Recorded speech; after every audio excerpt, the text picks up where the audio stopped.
Welcome to everyone, and thank you so much for taking the time out of your evening to join us. First and foremost, if Mana and Joy can just wave at us to say hello, so we all know who they are. Hi, hi.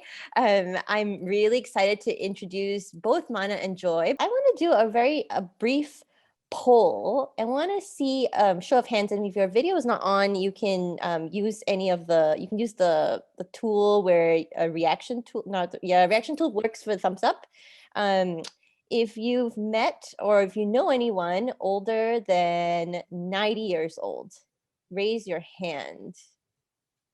Ooh, okay. See, quite a few hands. Okay. Wow, you guys know a lot of old people.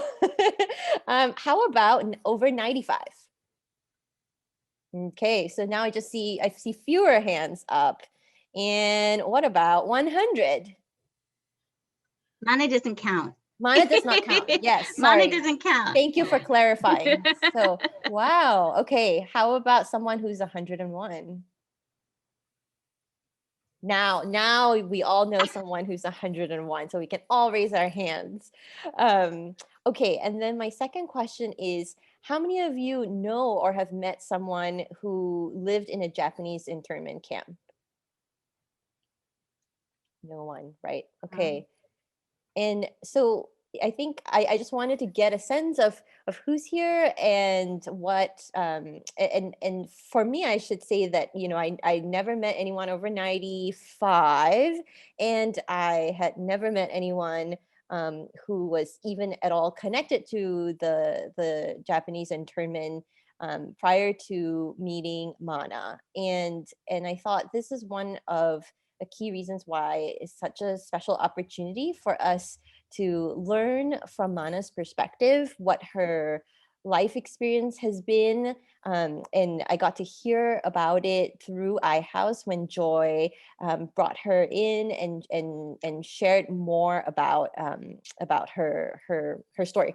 And for me, storytelling is a big, really big, important piece of how we learn about each other, and we learn about different perspectives and people we might not agree with necessarily, or we do agree with. And I think that this is a special part of iHouse where we are exposed to people that come with all kinds of different stories, whether they resonate with us because we share something in common, or whether they resonate with us because it's completely different from our own life experiences. So I'm very, very, very excited to have Mana come share with us her own life experiences today with you all. And I'm going to let Joy share a little bit more about Mana's context. And Joy, I should say, is my colleague, and she'll say more about herself too.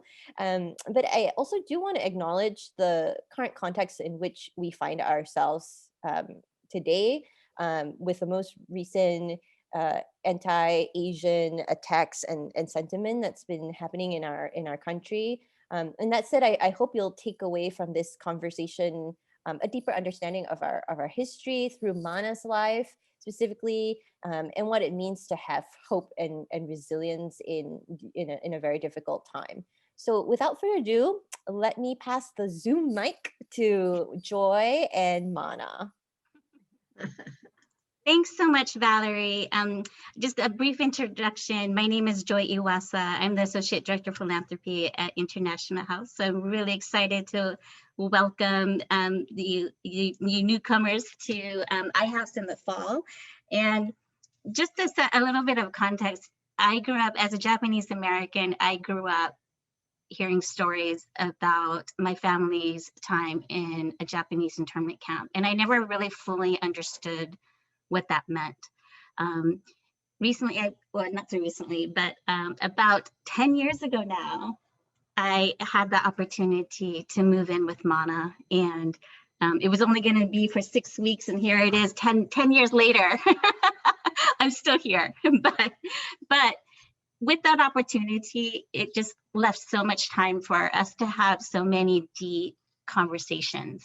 And so that's why I was so excited for the concept of conversations over generations, because I've learned so much from these incredible conversations with Mana.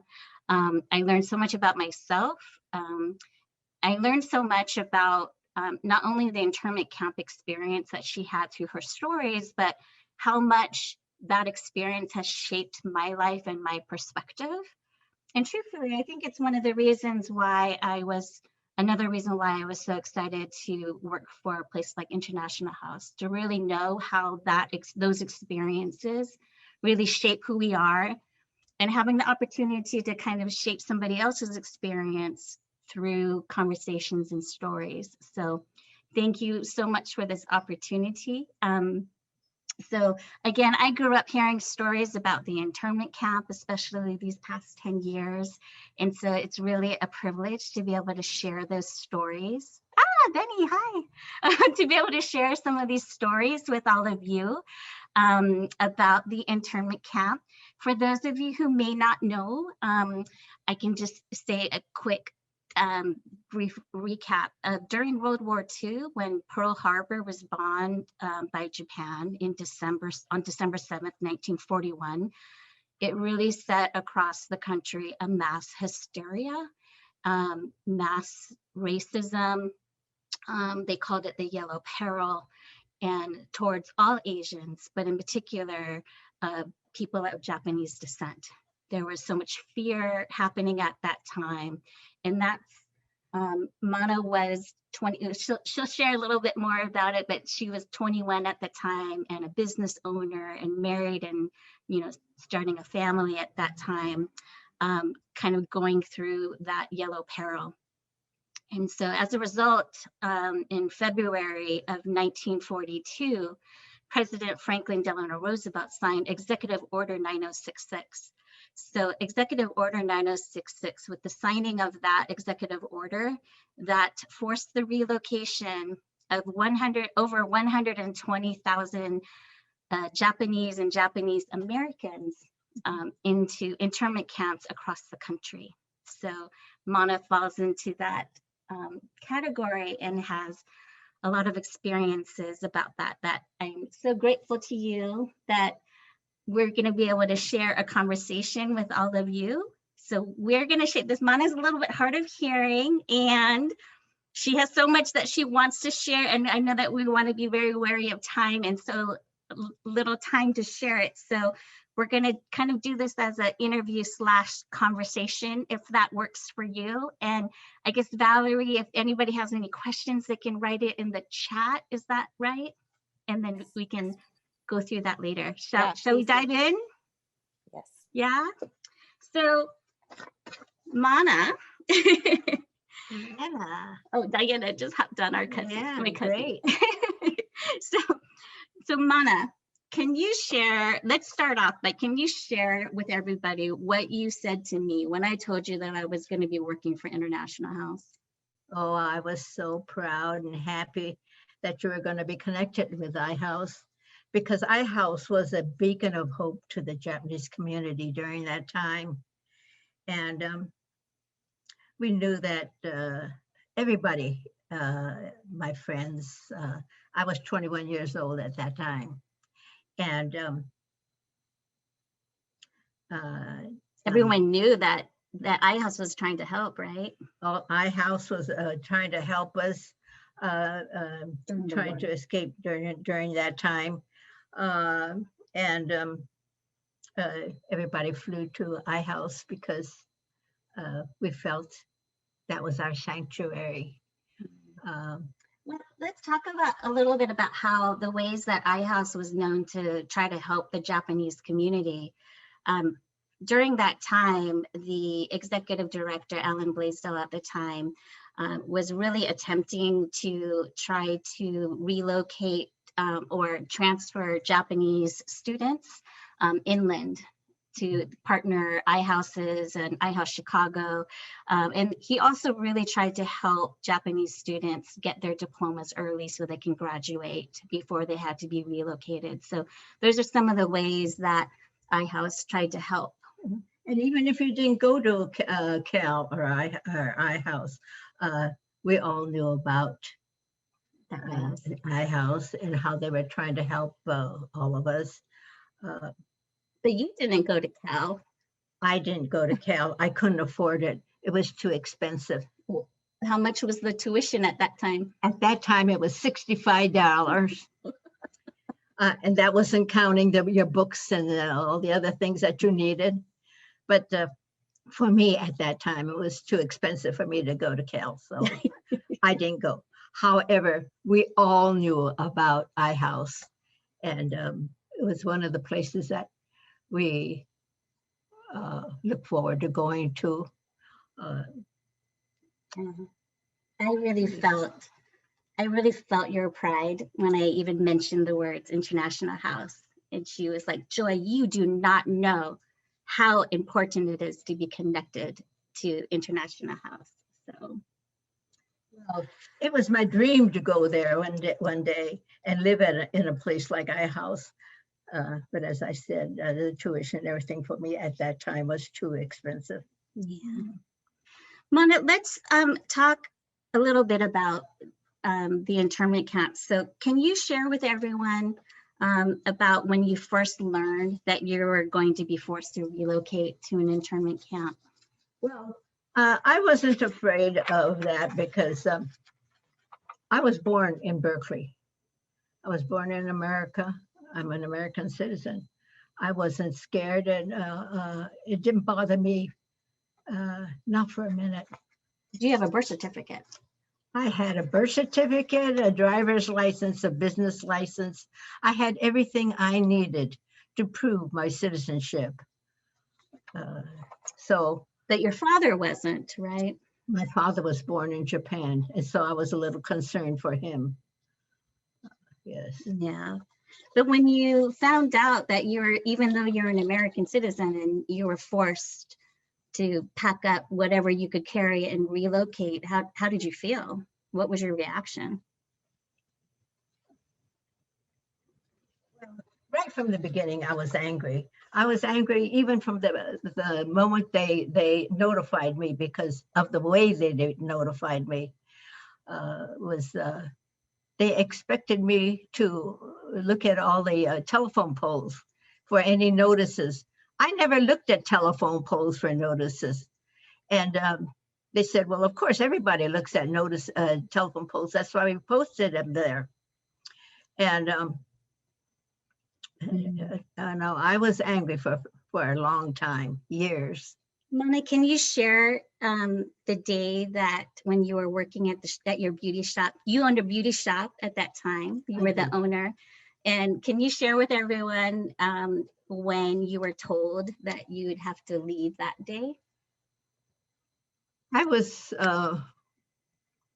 working. It was a weekend, and my shop was busy, full of customers.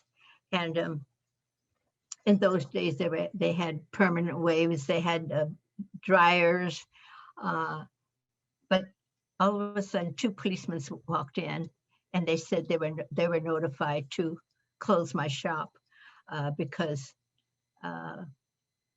they called it A relocation center? no. This is Joy. When the police officers went into the shop? Yes, when they came into the shop, and they said they had to close the shop. Anyway, and they wanted it closed right now, and I wouldn't do it. So we had a bit of an argument. So I finally told the policeman. I handed him my brush and comb, and I said, "All right, you finish these ladies up, and then I'll go home." And I handed them my brush and my comb, and they decided, okay, I bet I could finish up the rest of the day and go home. All the ladies in the shop had their mouths open. They had their mouth open. They were standing up because I had told the policeman, "You finish them up." And the ladies all said, "No." So you finished up your work day, and then you went home to pack up your things, whatever you could carry. Well, my father more or less made me. He said, "I know you're a citizen. I know you're not. You don't think that this is going to happen, but it is going to happen. Shikataganai, it is going to happen." So you said shikataganai. What is shikataganai? Shikataganai is some things can't be helped. Those were one of the words that and everybody that went to camp learned that from the Iseis. The Iseis were our parents, and First generation from first Japan. generation. Yeah. And they used a couple of words that we learned for the rest of our stay there. And one was shikatagana, it can't be helped. Now, And let's talk about, let's jump ahead, because I know we want to be aware of the time to when you boarded the buses. And as I understand it, you knew that you were supposed to go to a desert in Utah, but it wasn't ready yet. So where did you go first? okay. We were supposed to go to Topaz, Utah. It was a place in the middle of a desert. And But it wasn't ready yet, right? it wasn't ready because there were too many people. There were 120,000 people that they were placing in 10 camps throughout the country. And so where did you go first? They dropped us off at a place. When we got off the bus, I realized we were at Tanforan. Tanforan, yes, right near the side of San Francisco, right near San Francisco. Mm-hmm. I realized it was a horse racing track. And they gave me a number, said to look up the apartment, they called it, and that was where I would be staying. They gave me a sack. They told me to go to a certain area, and there was a bunch of bunches of hay there for horses, and they told me to fill up the sack. That was going to be my mattress. So your apartment, as they called it, was really it was a horse stall. And the horses, you know how they sleep standing up. They can lock their legs. So horses and cows, they sleep standing up. And they had the horses, they took the horses out, but everything the horse left behind, and they had swept out, but the smell is still there. And it's very hard to sleep. Would you share what you said to your father when you realized it was an old, worn down horse? Well, they had condemned the Tanforan. They had condemned it for horses. It was an old horse race stable, and they were bringing their people were bringing their horses someplace else to a nicer stable, I guess. And when they brought us there, and I told my father, this place was condemned for horses, but not for us. Does that mean where they consider us lower than an animal? You know, there's another impression of Tanforan that you shared with me that has always resonated with me, and that's the signs that you saw. Can you share a little bit about that? Well, one of the first things we saw, we went to the bathroom. There were 2 shacks, and it was about a little more than half a block away from where the apartment they assigned me to. There were 2 signs up there. One said black and one said white. There were 2 drinking fountains right outside. One said black and one said white. And it was then I realized that we weren't the only ones that were discriminated. Discrimination must have been happening for years and for decades. A long time. And what happened to those signs? Well, we changed the signs to men and women. We took down the signs from the drinking fountain, and so we could go on. And I appreciate you sharing your personal story too. And I know we had talked about this before we came on tonight. Are you comfortable sharing the story of when you thought you were pregnant in camp? Tanforan did not have a hospital.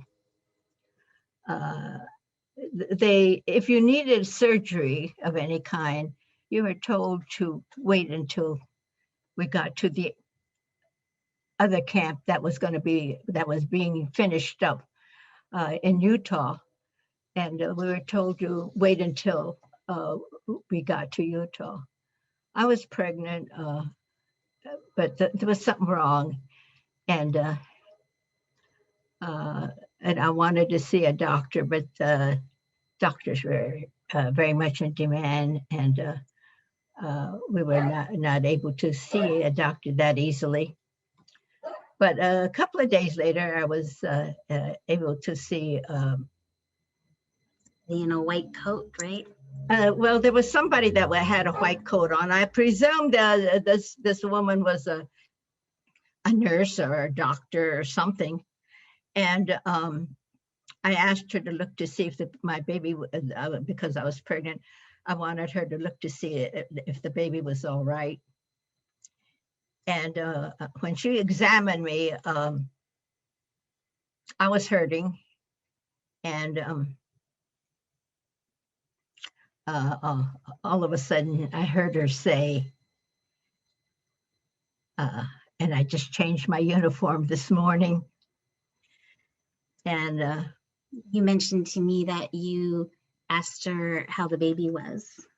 Do you remember what she said when you asked her how the baby was? Well, she said if I was pregnant when I came in, I'm not pregnant anymore. So that was their way of taking care of you, because they thought everybody that walked in was sick. They thought people would just had stress. Everybody in camp had stress, but it was very hard to get the kind of care in a camp. Yeah.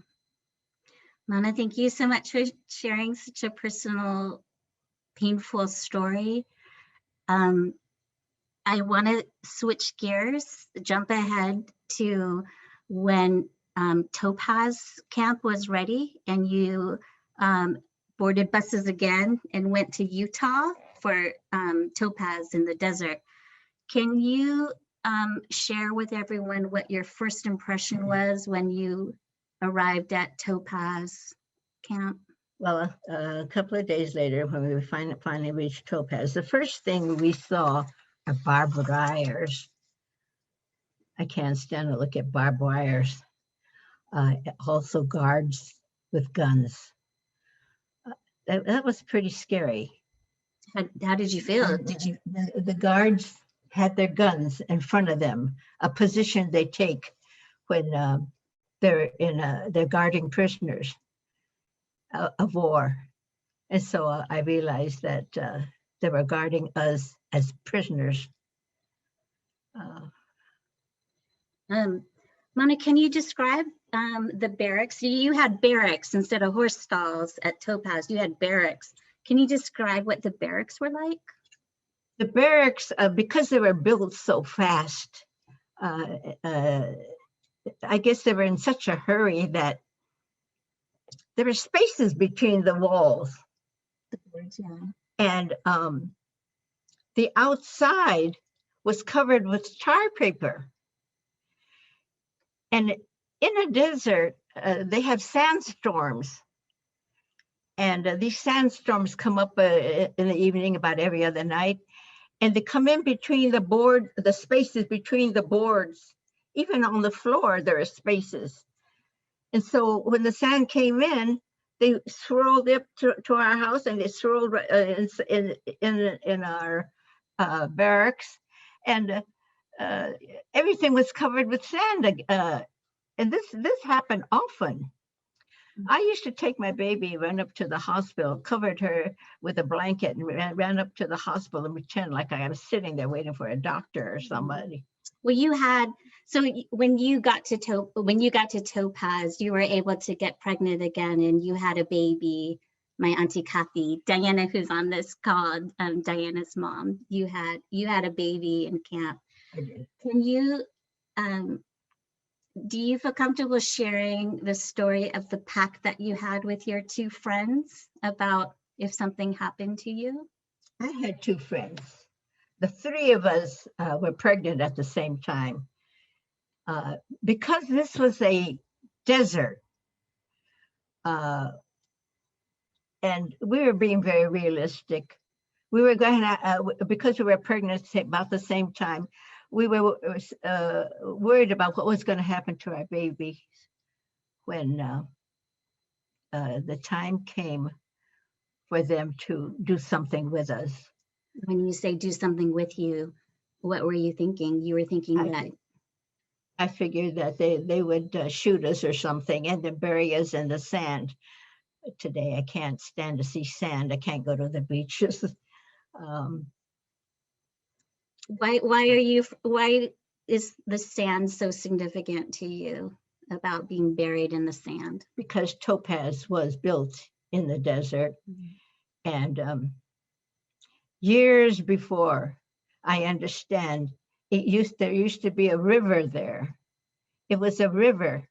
And years after that, it dried up. And so that's where they built Topaz. I think you shared with me before about what you thought about if they shot you and killed you. You were saying that you thought that they would bury you in the sand. Why did you think that they would bury you in the sand? That's a nice graveyard, isn't it? And because the sand shift. Because it was a desert, it was all sand. If they buried you, you know how sand moves. Sand moves, and so if you drop something in there, you have a hard time finding the item because it moves under the sand. And I thought that if they ever shot one of us and killed us, they would bury us in the sand, and nobody would be able to come and find me.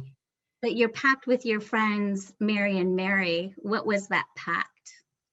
The pact, well, that's why, because we were worried about the babies, what was going to happen to them.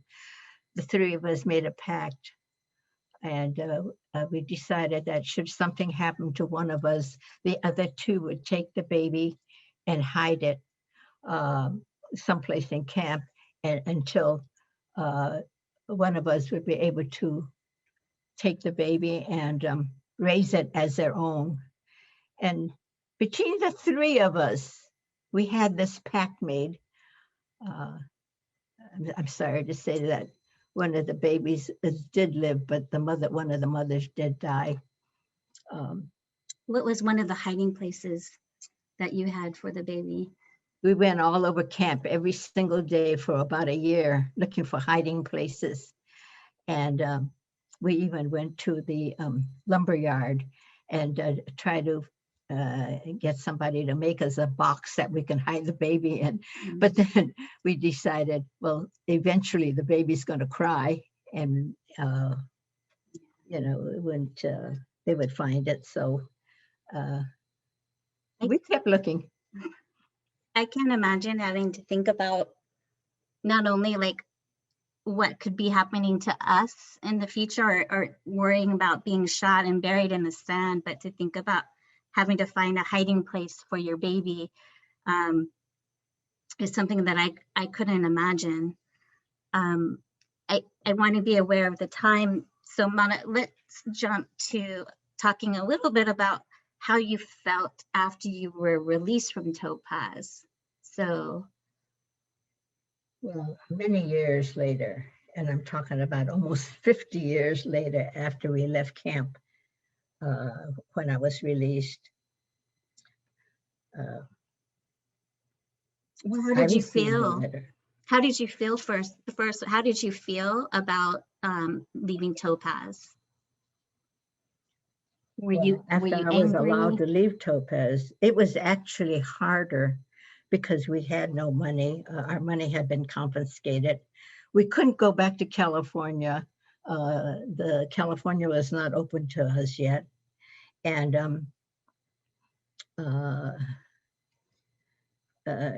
I was always angry and bitter. Things were getting worse. It was getting harder, actually harder than when we left. And So you were really angry and bitter. I was angry and bitter. I know that for you had years. mentioned that a few times tonight. You mentioned your anger and being bitter. And I know that you were for many, many years. What changed that? One day I received a letter from the president. It was an apology. It was a reparation. A reparation is when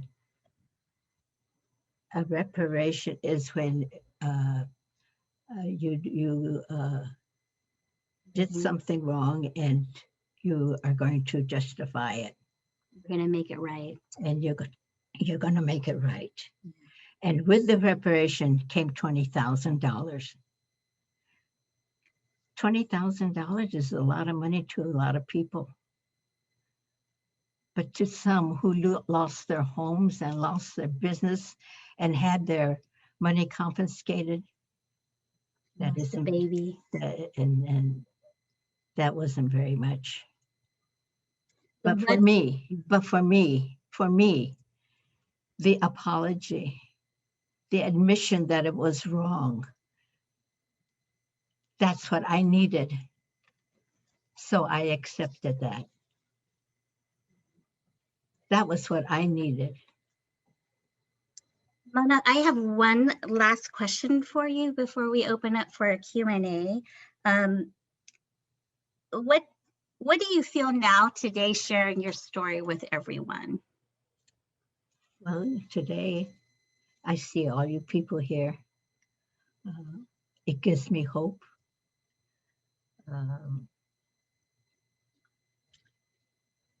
And it gives me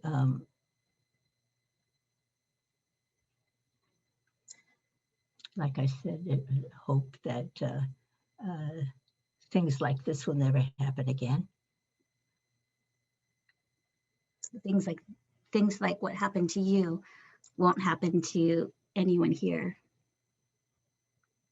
Right? Right. I think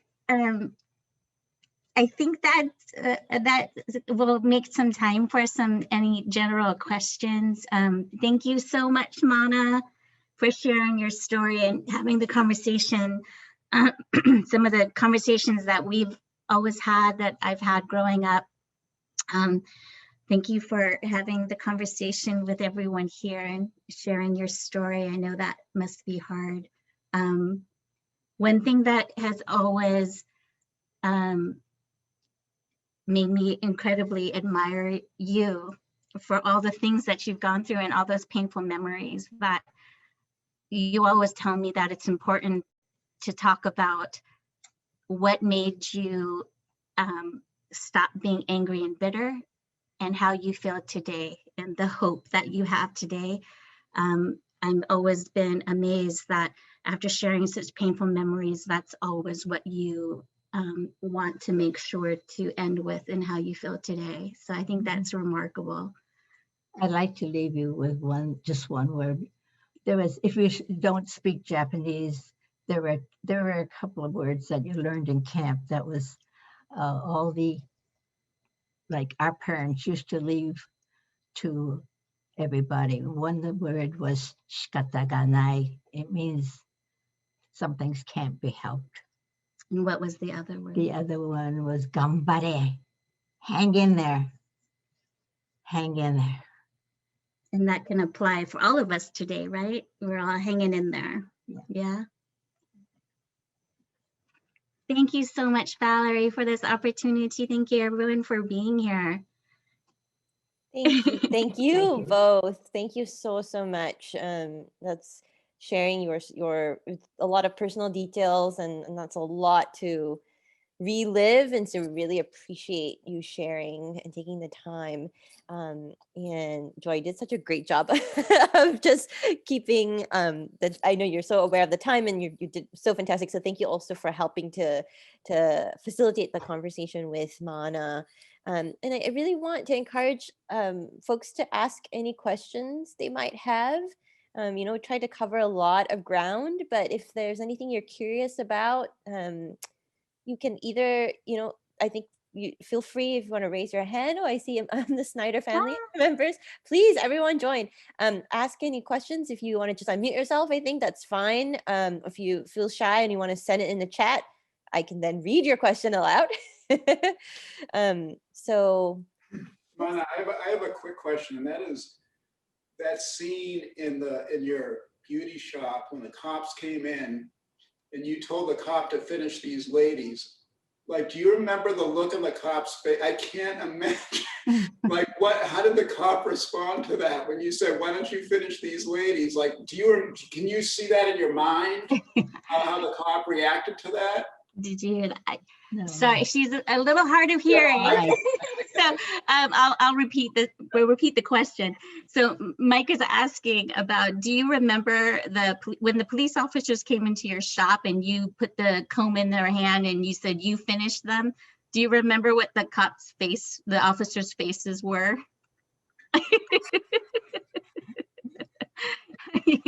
You must have really surprised them. Well, I was angry, Mike. I was so angry. I was an American citizen. Yeah. You know.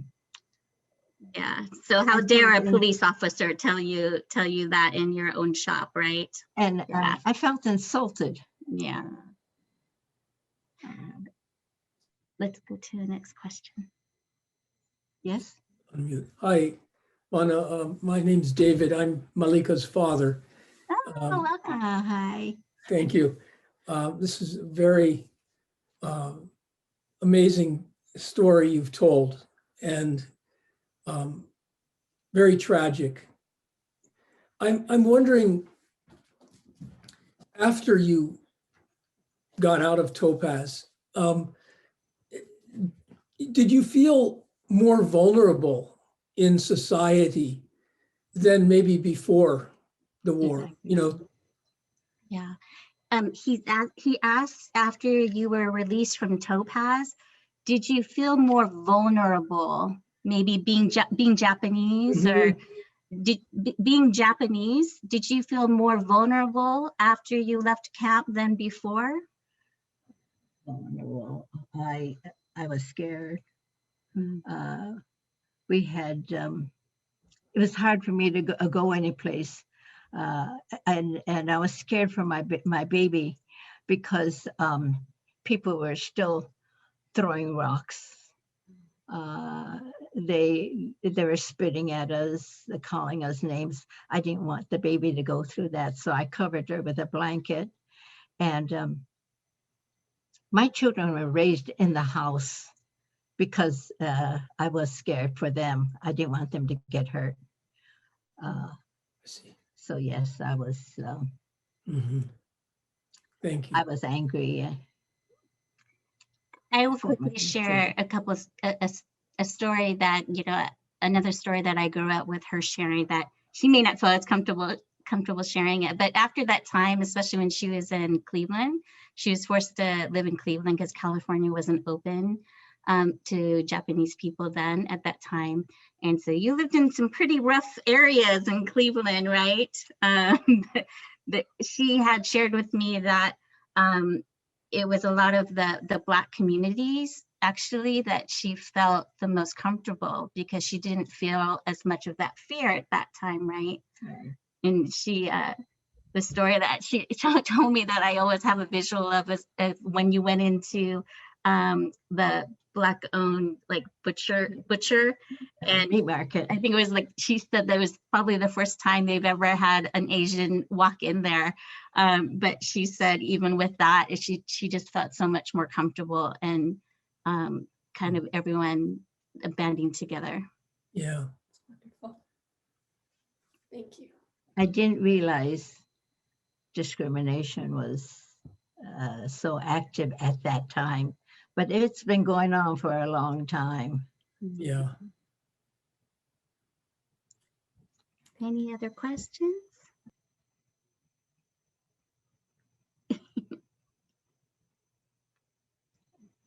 I'll ask a question while people still think about any other questions they might have. I'm wondering, so, Joy, you mentioned that, like, or not Joy, Mana, you mentioned that you raised your children a lot in the house. And I'm just curious, like, how did you balance protecting them and also I know you as someone who's got such a sense of humor, and but I know you at this point where you've healed, had more time to heal and not and let go of like your anger. But what was that like, that making that transition, being a mom with raising your kids, trying to keep them safe, and at the same time also show them joy and hope, that all these things that you so much embody as someone we know today. And certainly we see those qualities in your granddaughter, Joy, at work. I don't know how much you heard of that one, but I'll try to paraphrase that. That was so eloquently said.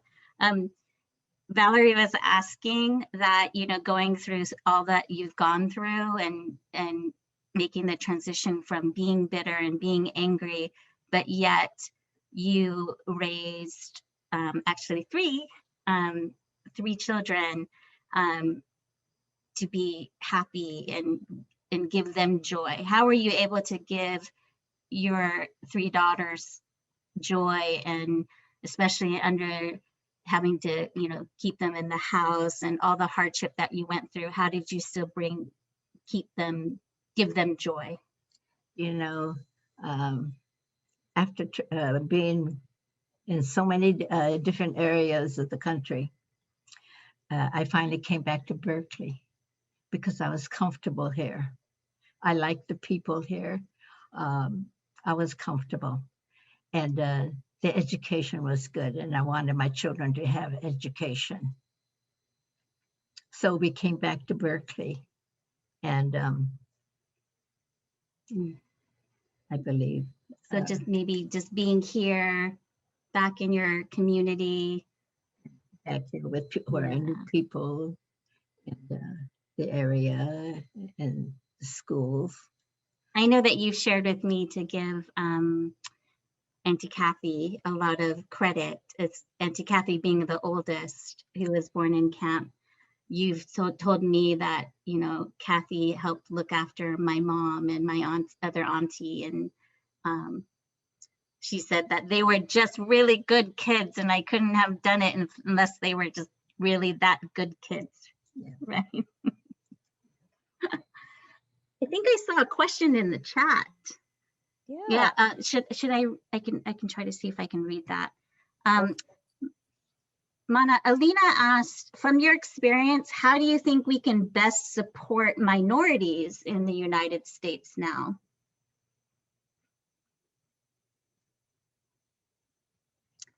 I know one thing that we've talked about, and again, that you actually kind of touched on here, is just learning people's stories, right? Like learning what other minorities are going through and what they've gone through, and kind of recognizing that. I know that we've had conversations about that. It's really just exploring different cultures is kind of what we've talked about in the past, and what she shared with me. I don't know if you have something else that you want to add to that. Any other thoughts of specific things to help other minorities that are going through racism and discrimination and worse now? Do you have any thoughts? No, I don't. Okay, that's okay. I know that Mana has talked about too that when we've talked about her openness to having this conversation with everyone kind of publicly, so to speak, I know that you were very hesitant at first because you didn't feel like it was your place to make a political statement on other minorities or a political statement about things that are happening now. But then I kind of pointed out to you, but you just even sharing your story and what happened to you and your experience is really what's going to change what's happening for other minorities if we all understand each other's cultures, each other's backgrounds. And I know that a lot of her story is really reflective in a lot of other cultures, experiences that's happening. Yeah. Okay. Yeah. Yeah, I just want to echo that and just say that I think that was one of the reasons why I was so excited about wanting to do a program with you, Mana, and sharing with iHouse is because iHouse is a place where you do get to live with folks from all walks of life and from all over the country, the globe, and the country. And I think the way we support each other and become better as people and as people that belong to a shared planet Earth is by listening to other people's stories and experiences and creating empathy amongst, for ourselves and amongst each other. And I think I think that's, just thinking about Alina's question, the best way to support each other. So thank you for sharing. We'll maybe take one more question if there is any brave person that wants to ask a question. In the meantime, Diana said, thank you so much for sharing your story. And Mike said, you are such a gift, and I'm fortunate to have had you in my life. Thank you, Mike. Diana. Hi, Mana. It's Diana. I wanted to ask you to share something with the group. A couple years ago, we all attended the opening of the museum in Topaz. And I was extremely moved to see how really small the barracks were there. And I wanted you to just, if you don't mind, providing kind of perspective on the size of those barracks, what was in those barracks, and how many people were in them. Does that, because I think what I don't think people understand sometimes when we talk about this is how long people were in these restricted living quarters. And, I mean, we think about just how we live in same spaces with others, but these spaces were micro spaces. They were very, very small. Yes, they were. They were small. There was one barrack, and they divided it up. They put walls up, and made them into small rooms. And in one room lived one family. So multiple people in each room. So it's basically a room in a barrack. And it was big enough to put in a cot for each person, for one person, and a potbelly stove, those black potbelly stove. They gave us a potbelly stove because it was even in a desert, it gets cold at nights. And so they gave us a potbelly stove, except there was no coal to burn. I wouldn't, I'd like to tell you that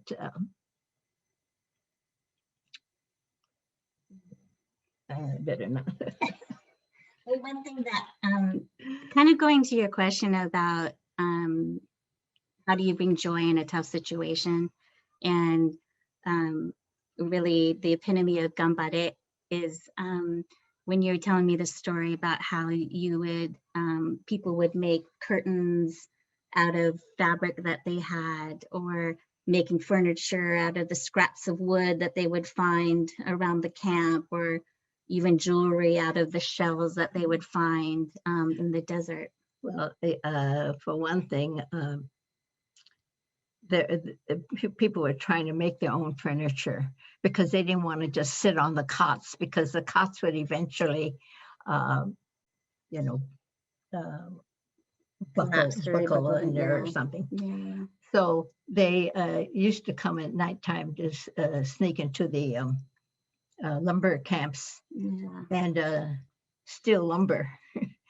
And I'm surprised you're sharing that. that's what I said. I don't know that I should share all this, but I did work for the police department, so. Well,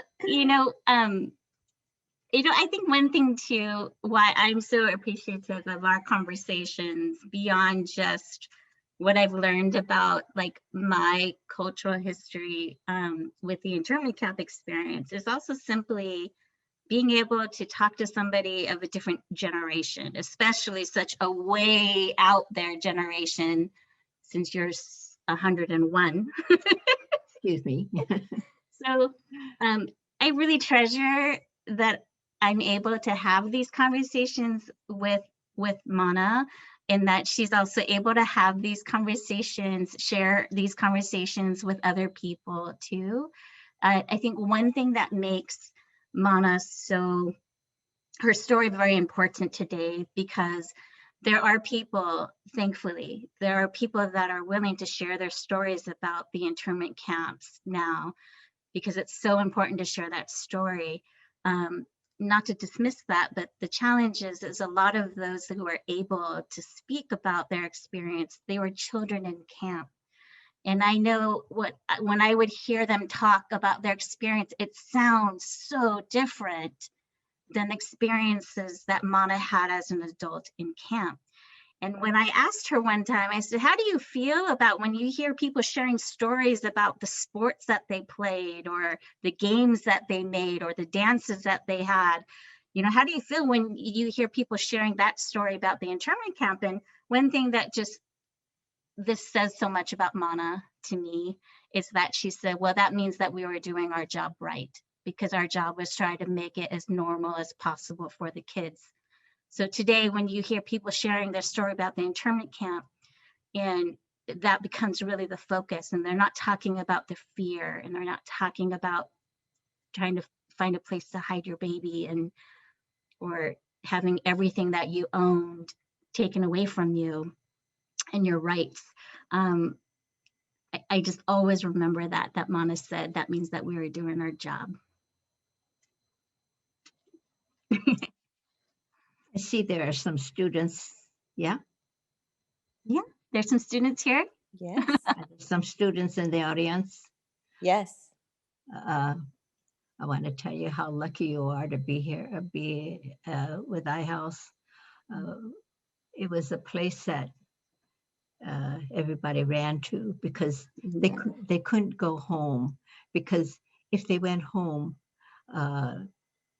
the FBI were there ready to pick you up, put you into camp, one of the camps. But yeah, I don't know how many times I've heard, you don't know how proud you should be of being connected to iHouse. Jason made a comment. So he said, thank you, Mana, for keeping your story and memories alive for us. It's a reminder of what can happen if we let down our guard and get too self-satisfied with whatever progress we've made. Thank you for showing us your true tenacity, resilience, hope, and love, what love looks like. Thank you, Jason. Well, I think that's a perfect note for us to close on. Thank you, Jason, for those words. And again, thank you, Joy, so much, and Mana. I really appreciate your time and just sharing so openly with us, and wishing you many, many, many, many more years of adventure. It's always so fun when Joy will say, "Oh, I'm not gonna be in the office because it's Mana's birthday. She's turning 100." And then I'm like, "Wait, this is normal?" Because in the next one, it's like she's gone because she's turning 101. Wait, this is not normal to have somebody be celebrating a family member's 100th and then 101 birthday. So I look forward to her again. I think October or November, right? Your birthday is in November 3rd. We actually had the honor to celebrate. Was it your 100th birthday? 100th birthday We actually, at the house. yeah, we celebrated. 99 at Oh, we IHOuse. said the 99. We celebrated her 99th birthday at International House in the homeroom. So that was really special for us. I was so lucky, huh?